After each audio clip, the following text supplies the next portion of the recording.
Buenas tardes, mi nombre es Lady Castro. En esta presentación voy a explicar los capítulos 3, 4 y las respuestas de las preguntas del capítulo 6 del libro Contabilidad Financiera. Para iniciar, me gustaría hablar sobre las cuentas contables. Entendemos que una cuenta es un sistema de registro organizado de los aumentos y disminuciones que sufre un concepto como consecuencia de las operaciones que realiza un negocio. Las cuentas con su naturaleza se dividen en dos grandes grupos, ¿sí? Como vemos en el cuadro, que son las cuentas reales o de balance, las cuales se subdividen en activos, pasivos y patrimonio, y las cuentas transitorias o de resultados, las cuales se dividen en ingresos, gastos y costos. Ahora bien, la forma más sencilla de representar una cuenta es mediante el esquema de la cuenta. Una cuenta consta de las siguientes partes, que es el nombre completo, el debe, que es el lado izquierdo de la cuenta y donde se registran los débitos, como lo vemos en la imagen, el haber, que es el lado derecho de la cuenta y donde se registran los créditos, y finalmente el saldo, que es la diferencia entre el movimiento débito y el movimiento crédito de la cuenta, que siempre se coloca en el lado que tenga el movimiento pues mayor. Encontramos que también existen los libros de contabilidad, que son los que registran los comprobantes y constituyen la base para la elaboración de los estados financieros. La conformación y el diligenciamiento de los libros debe apuntar a garantizar su integridad y su autenticidad, ¿sí? Dependiendo del uso que se quiera dar a cada libro, este debe presentar una numeración sucesiva y continua, y las hojas deben codificarse por clase del libro. Para que un libro pueda servir de prueba, debe registrarse antes de ser diligenciado ante la Cámara de Comercio, pues del lugar del domicilio principal del ente económico. Tenemos dos tipos de libros que son los que vemos en la presentación. Primero de ellos es el libro diario, el cual pues en el libro diario se registran todos los hechos y operaciones. Y también tenemos el libro mayor, que es el más importante en cualquier contabilidad, ¿sí? En él se registran cuentas individuales o colectivas de los bienes materiales, los derechos, los créditos que integran el activo, las deudas y las obligaciones que forman el pasivo, el capital y el superávit, los gastos, ingresos, las ganancias y pérdidas y en general pues todas las operaciones de una empresa. Después de haber registrado las transacciones en el libro diario, deben ser pasadas al libro mayor.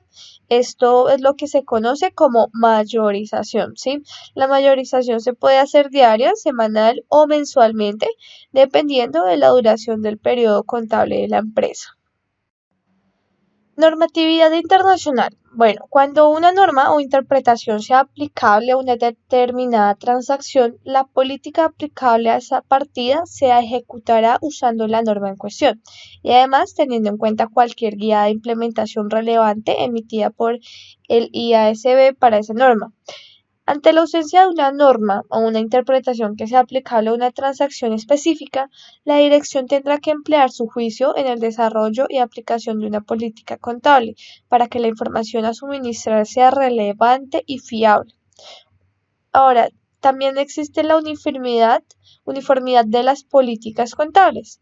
Es donde la entidad seleccionará y aplicará sus políticas contables de manera uniforme para las transacciones que sean similares, a no ser que una norma o interpretación exija o permita específicamente establecer categorías de partidas para las cuales podría ser apropiado aplicar diferentes políticas. Cuando la aplicación por primera vez de una norma o interpretación tenga efecto en el ejercicio corriente o en alguno anterior, salvo que no se pueda calcular el importe del ajuste, o bien pudiera tener efectos sobre ejercicios futuros, la entidad deberá hacer varios cambios y debe tener en cuenta varios aspectos. En los estados financieros de ejercicios posteriores no es necesario repetir dichas relevaciones o movimientos.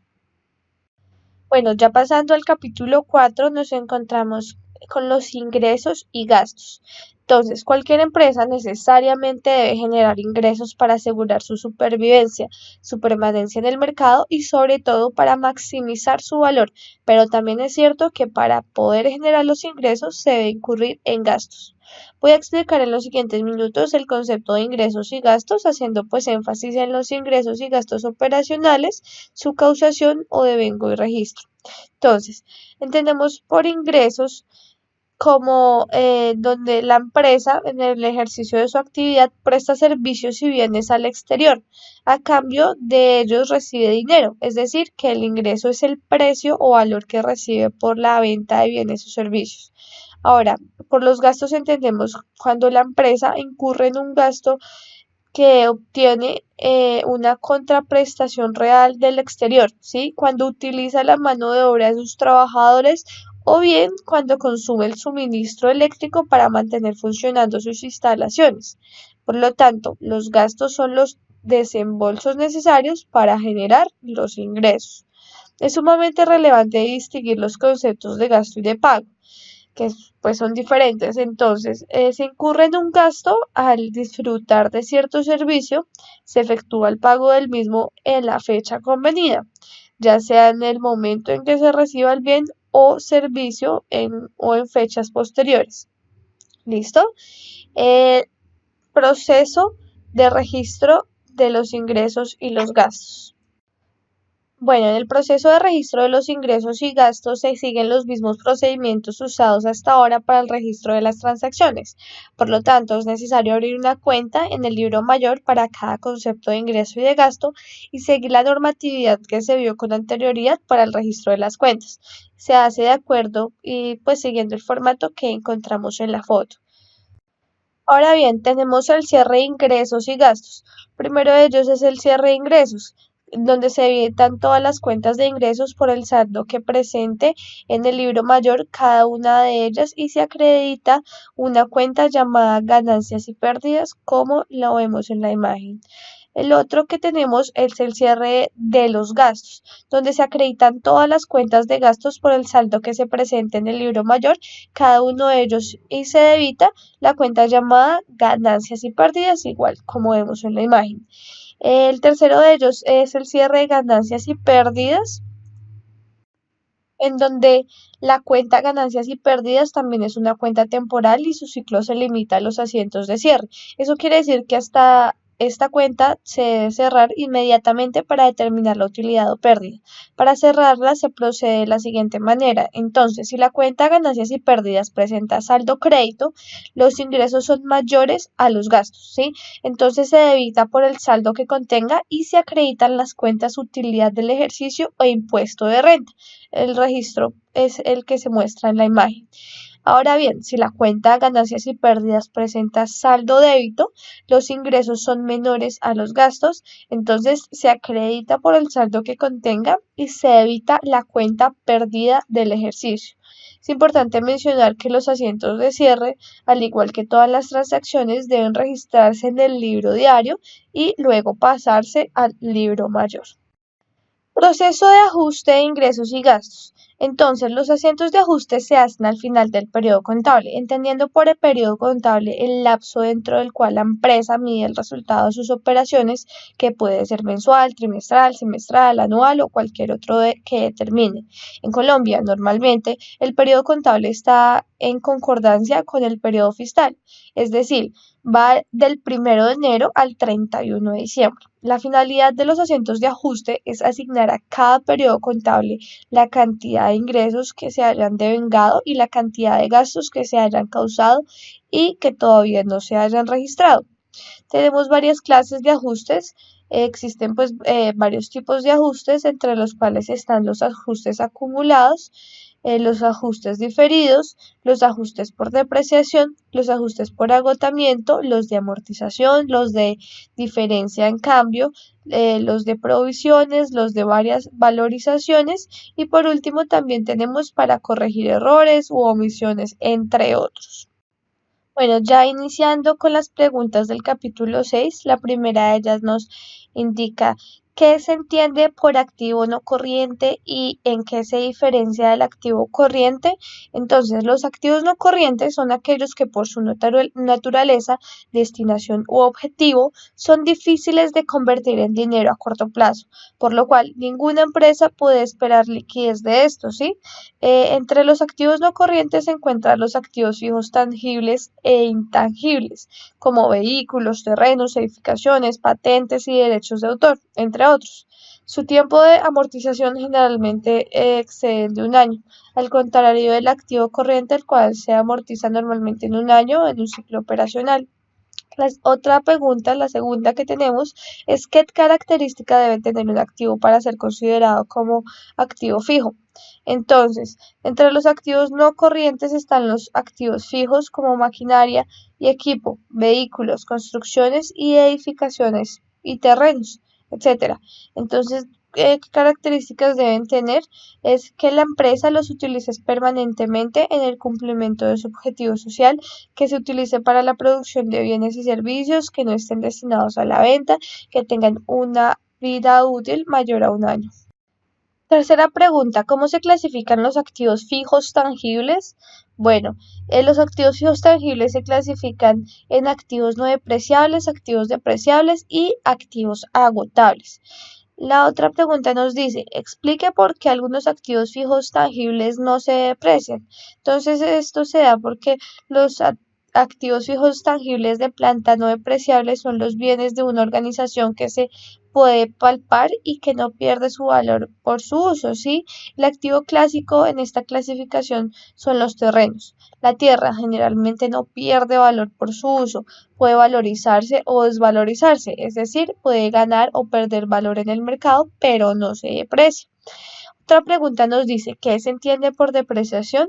Entonces, la depreciación pretende reconocer la pérdida del valor de un activo tangible por su uso. Bueno, nos encontramos con la otra pregunta que son qué métodos se pueden utilizar para depreciar un activo. Entonces, para estimar la depreciación de los activos fijos depreciables se pueden utilizar diferentes métodos, algunos de los cuales se consideran métodos de depreciación acelerada. Entre los más utilizados tenemos primero el método de línea recta. En este método la apreciación se estima en función del tiempo y no del uso. Y se usa la fórmula que vemos en la imagen. También encontramos que existe el método de la suma de los dígitos de los años. Con este método, pues el numerador disminuye el año, pues disminuye año tras año, aunque el denominador permanece constante. Otro método que tenemos es el de reducción de saldos. Este método se basa en la aplicación de una tasa fija durante los años de vida útil sobre el valor a depreciar del activo. Otro método que existe es el que está basado en la actividad, donde se presupone que la depreciación está en función del uso o de la productividad y no del paso del tiempo. La fórmula que se usa es la que vemos en la imagen también. Bueno, otra pregunta que nos hacen es explicar qué se debe tener en cuenta para depreciar un activo. Entonces se debe tener en cuenta que se deprecian una vez estén en capacidad de ser utilizados y de generar ingreso. Por consiguiente, se debe asociar a ese ingreso el gasto que se ha contribuido a generar. Otra pregunta dice, ¿qué se entiende por activo agotable? ¿Qué es el agotamiento? Entonces, los activos agotables son aquellos que están constituidos por los yacimientos de los recursos naturales, como las minas, los pozos, petroleros, etcétera, ¿sí? Cuyos recursos se consumen por la extracción que se hace de ellos. Representa recursos naturales de la propiedad de la empresa y y su cantidad disminuye de acuerdo al tiempo que dura la explotación. El agotamiento ya es pues la extinción de un recurso natural mediante la extracción, bombeo, corte o algún otro medio de que reduzca el depósito, la existencia o el crecimiento pues de estos recursos naturales. Bueno, ¿qué se entiende por activos intangibles? ¿Qué activos se clasifican dentro de esta categoría? Entonces, esta clase de activos comprende el conjunto de bienes inmateriales representados en derechos, privilegios o ventajas de competencias que son valiosos porque contribuyen a aumentar los ingresos y utilidades de la empresa por medio de su empleo. La otra pregunta dice, ¿qué se entiende por amortización y por qué los activos intangibles formados al interior de la empresa no se pueden amortizar? Entonces, la definición de amortización en el ámbito de la economía es la depreciación o reducción del valor de un activo o pasivo y hace referencia a la pérdida de valor que registra cualquier elemento con el paso del tiempo. De ahí que se defina como una manera de cuantificar la pérdida de valor. La amortización de los activos intangibles se hace uniformemente, por regla general o basada en un prorratio lineal. Aunque en la práctica se favorece este último método, hay algunos intangibles que al analizarlos parecen proporcionar un beneficio mayor en los primeros años de su vida que en los últimos. En tales casos podrá justificarse el uso de un método de amortización acelerada. ¿Listo? Bueno, ya la última pregunta que nos encontramos es ¿qué diferencia existe entre los gastos diferidos y cargos diferidos? Entonces, los gastos diferidos son aquellos que están constituidos por todos los gastos que se pagan anticipadamente, es decir, primero se pagan y después se causan. Al contrario, los gastos diferidos son aquellos gastos pagados por anticipado y que no son susceptibles de ser recuperados por la empresa en ningún momento. Se deben amortizar durante el periodo en que se reciben los servicios o se causen los costos o gastos. ¿Listo? Y bueno, esa era toda la presentación. Muchas gracias por la atención prestada.